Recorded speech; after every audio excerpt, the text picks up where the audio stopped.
coming to Guyana, the experience is just unique, different from any other tourist destination that you can think about. Without a doubt, when you look at the species of plants, of the animals, the insects, the birds, you know, it's just fascinating.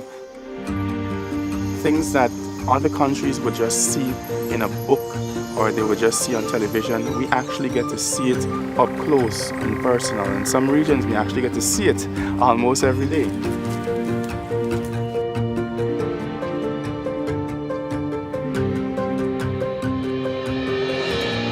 Guyana and its landscapes are as diverse as its peoples. The environment is part of our nature. Our very majestic waterfalls and rivers, our wide variety of flora and fauna are all part of what we stand for.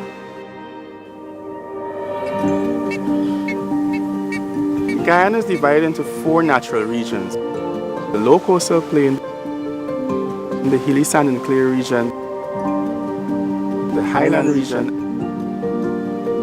and the interior savannas.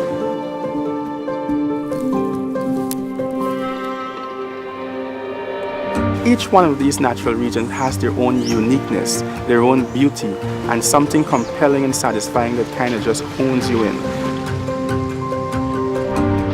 Guyana's landscape is so vast and diverse, you would need to spend at least a few weeks to even get a glimpse of what this beautiful country has to offer.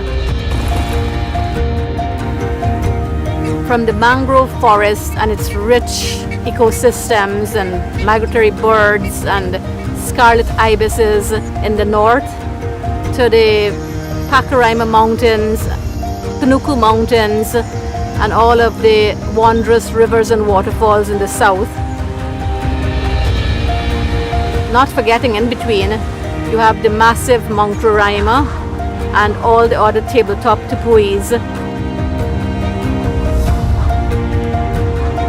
And as you move around Guyana, wherever you go, there's always something surprising. There's always another surprise that awaits you.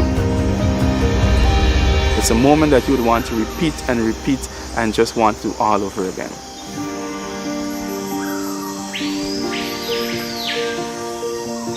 We're here waiting to show you the beauty that our country contains. So what are you waiting for?